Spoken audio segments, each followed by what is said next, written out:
My parents drained my $120k MBA fund to build my sister's dream house. But justice, karma, and Uncle Jake's cold-blooded revenge took everything back.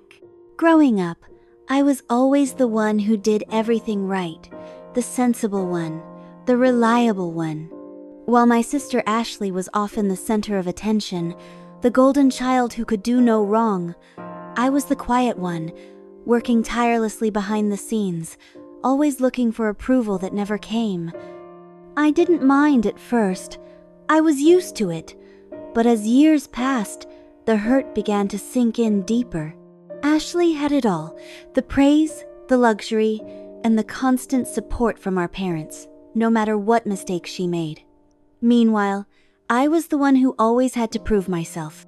I was the one who worked hard to get into college, graduated with honors, and built a career from scratch, earning the respect of my colleagues. Yet, it was Ashley who received the most recognition, the extravagant gifts, and the unquestioned love of our parents. When I was offered the chance to pursue my MBA, I thought finally, this could be my moment. This was my shot to take the next step in my career, to show the world and my family that I was worthy of something more. But when I asked my parents for help, I was met with nothing but coldness and dismissal. My request to co-sign a loan was met with a curt, "We've already helped Ashley." My heart sank. I tried to convince them, to explain how much this meant to me. But all I got was a shrug, a look that said, "You'll figure it out." It wasn't just about the money. It was about how they saw me. To them, I was always second place, just the responsible one who could manage on her own. I should have seen the signs, but I didn't. And then, the unimaginable happened. My parents stole the money my grandparents left for me. The very money they promised would secure my future was gone, funneled into Ashley's new home. The betrayal was deeper than anything I could have prepared for. My life, my dreams had been shattered by the people who were supposed to protect them. I stormed into their living room, demanding answers. I couldn't believe what I was hearing. My mother casually shrugged off my questions, as if the betrayal wasn't a big deal. "You'll figure it out," she said, her voice cold. My father, who had always been the one to lecture me about responsibility, didn't even flinch when I told him they had stolen money that wasn't theirs to take. "It's not like you can't borrow money like everyone else," he dismissed, as if that would somehow make everything okay. My stomach turned. This wasn't just about money, it was about their complete disregard for my ambitions, for everything I had done to make my life something worthy of pride. I couldn't believe what my parents had just said. Standing there, numb with disbelief, I felt the weight of the betrayal crushing me.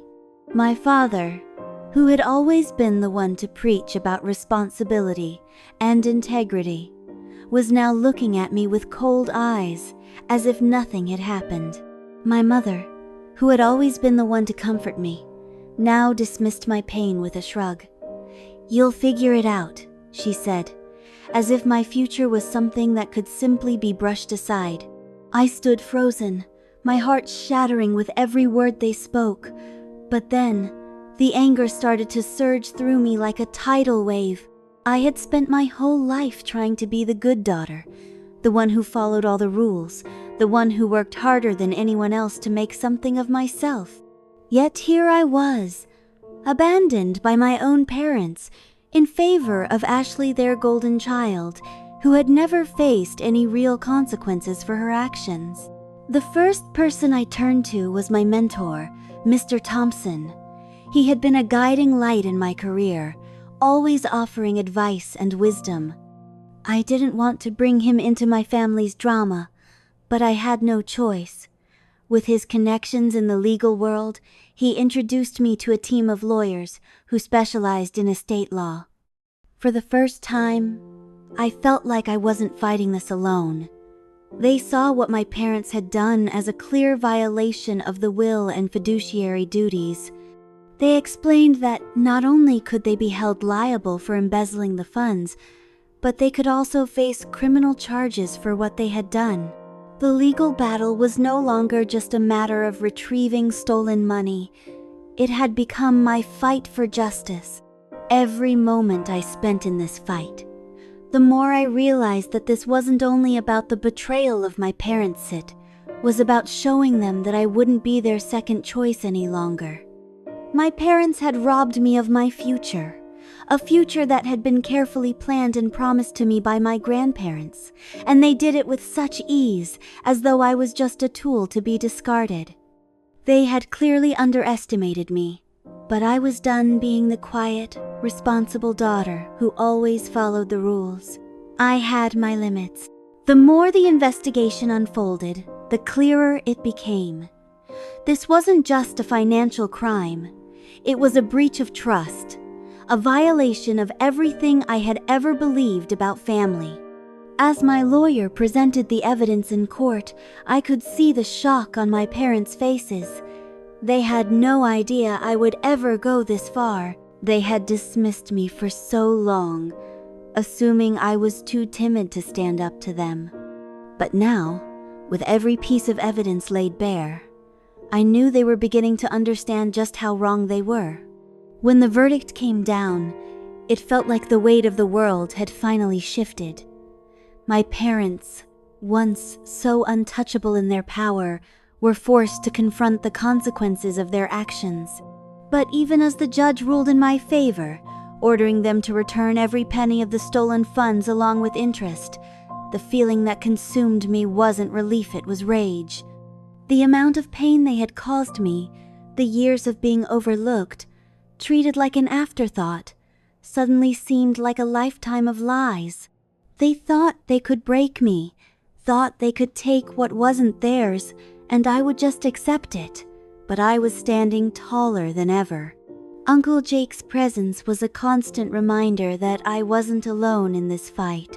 He stood beside me, his support unwavering, his influence pushing me forward when I wanted to collapse under the weight of my own emotions. His voice, steady and resolute, cut through the noise as he addressed the court. He wasn't just speaking for me, he was speaking for the truth, for everything I had endured, for every time I had been dismissed and hurt. He had fought for me when no one else would. When I finally got the funds back, I didn't feel the triumph I expected. The money, while important, wasn't enough to erase the scars they had left on me. But it was a start. It was the first step in reclaiming my power, my future, and my self-worth. And with that, I finally knew. I had won, not because of the money, but because I had stood up to the people who tried to tear me down. But the hardest part was yet to come. Despite the court's ruling, my parents still didn't understand the gravity of what they had done. They couldn't seem to grasp the devastation they had caused. They kept reaching out through phone calls, emails, and even family members begging for reconciliation. But every time I heard their voices, all I could feel was the weight of their betrayal. Their guilt was palpable, but it wasn't enough to fix the damage. My father, always so confident, now sounded fragile, his voice cracking with desperation. "Please, we'll make it right," he pleaded, but the words fell flat. It was too little, too late. With Uncle Jake's support and my newfound strength, I started rebuilding my life. I was finally free of the weight they had placed on me. It wasn't easy. There were still moments of doubt, moments when I questioned if I had made the right choice. But deep down, I knew I had made the only choice that mattered. My future, my peace, my success, they were mine to claim. And nothing, not even my family's betrayal, would ever take that from me. The hardest part wasn't just their guilt-ridden attempts to regain my trust, it was seeing how desperate they had become.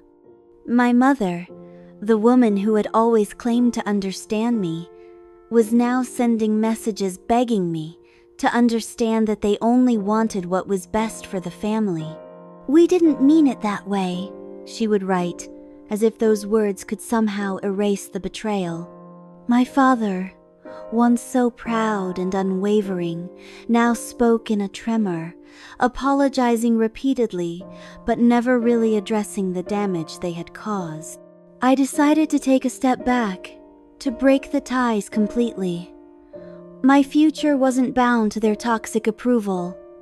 I had my MBA to focus on, my career, and my own healing. The road ahead would be hard, but I knew one thing for certain. I was finally free. Free from their manipulation. Free from the constant need for their validation. I was free to find my own worth. The day I called Uncle Jake, asking him for help in holding my parents accountable, I knew it was the turning point. His unwavering support wasn't just a lifeline, it was the final push I needed to take action. He could see past the layers of guilt and excuses my parents tried to drape over their betrayal. I wasn't just some emotional child they could sway with an apology. I was a woman with a future, my future. And Uncle Jake was the one who reminded me of that. The legal process wasn't easy. It was exhausting, emotionally draining, and sometimes it felt like every day I was reliving the pain of their betrayal. But with each step, I grew stronger. The moment we uncovered the evidence of their systematic theft, I knew there was no turning back. I felt the first flickers of triumph, knowing that I wasn't the helpless daughter anymore. I was the one in control. But even as we gathered the proof, I couldn't help but feel a deep sense of disgust every time I thought about how they had stolen from me, knowing that they had been planning this for months. My grandparents' trust, their legacy, had been destroyed by the very people I had trusted most. But there was no time to dwell on that. I had one goal now: to make them pay for their actions. As the battle wore on, the strength I found in myself began to outshine the fear and anger. I realized I was no longer fighting for the money, but for my own sense of justice and peace. And I was willing to fight until the very end. The moment the evidence was presented in court, I could feel my heart pounding in my chest, each beat echoing the years of hurt and betrayal that had brought me to this point. My parents, once so untouchable, were now forced to sit in the harsh glare of truth, their lies unraveling before their eyes. The room was silent, but inside, my emotions were anything but. As the forensic accountant's report was read aloud, detailing how my parents had methodically drained my education fund for months before my grandmother's death, I watched their faces change. My father's once unshakable composure cracked, his eyes wide with disbelief. For the first time, I saw him flinch.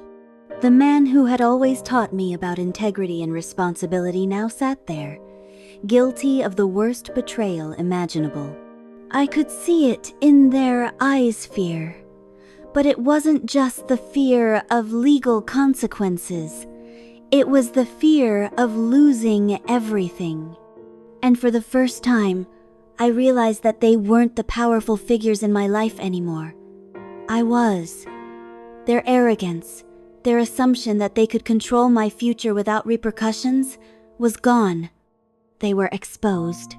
But the most devastating part wasn't the legal battle, it was the moment I realized they still didn't fully understand the depth of their betrayal. Their apologies were hollow. When my father tried to justify their actions, it only deepened my disgust. They acted as though they were entitled to the money, as though my dreams and future were secondary to Ashley's need for a house. As the judge ruled in my favor, ordering them to return the stolen money with interest, I felt a surge of power. I had won. But it wasn't just about the money, it was about reclaiming my dignity. I had fought for my future. And for the first time in my life, I felt like I was in control. I had finally proven that I wasn't the afterthought anymore. When the ruling came down, it wasn't just a moment of victory, It was the culmination of years of suppressed anger, betrayal, and emotional scars. My parents were ordered to return every penny they had stolen, along with hefty interest. But even as I stood there, hearing the words of the judge, I couldn't shake the bitter taste of the past. It wasn't just about the money. It was about everything they had taken from me. The trust, the years I spent chasing their approval, and the very future they had promised me. In that courtroom, I wasn't just reclaiming money. I was reclaiming my life, my dignity, and my sense of self-worth. But the victory felt hollow. As my parents were forced to sit in the consequences of their actions, I could see the horror in their eyes. It wasn't the remorse I had hoped for, it was the fear of losing everything they had built. Their comfortable life now in jeopardy. For a moment, I almost felt sorry for them. Almost. But then the reality hit me. They didn't just rob me of my future, they had stolen my childhood, my sense of security. They had taught me that no matter how hard I worked, no matter how much I succeeded, I would always come second to Ashley, their golden child.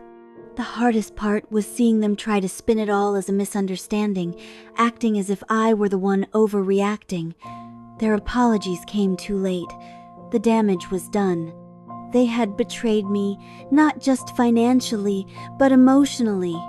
And as they stood there, scrambling to salvage their reputation, I knew I couldn't go back. No amount of money, no words could fix the broken bond. I had fought too hard to get to this point to let them back in. The hardest part was seeing them try to spin it all as a misunderstanding, acting as if I were the one overreacting. Their apologies came too late. The damage was done. They had betrayed me not just financially, but emotionally. And as they stood there scrambling to salvage their reputation, I knew I couldn't go back. No amount of money, no words could fix the broken bond. I had fought too hard to get to this point to let them back in. Uncle Jake's steady presence beside me reminded me that this was the beginning of my freedom. My future was mine to shape, and I would never again allow anyone, especially my family, to control it. This wasn't just a financial win. It was the restoration of my power. The days following the court ruling were a whirlwind of emotions, but in the midst of it all, I found something I hadn't expected: peace. Financial victory was just the beginning. I had reclaimed what was rightfully mine, but the true triumph lay in the emotional freedom I had gained. The relief that came with cutting ties from my parents' manipulation was more powerful than any amount of money. For the first time, I felt like I was truly in control of my life. But that didn't mean the road was easy. The absence of my parents felt strange at first. There was a certain emptiness in the silence. I couldn't help but question if I was doing the right thing. Was I being too harsh? But then I remembered everything they had taken from me. My trust, my future, my worth. They had never cared enough to recognize the cost of their betrayal. And I realized, finally, that I didn't need their approval. With Uncle Jake's unwavering support, I focused on my MBA, determined to make the most of this second chance. I knew the road ahead wouldn't be without challenges, but I was no longer afraid. I had survived their betrayal, and now I was finally free. My future, my success, it was all in my hands. No one could take that from me.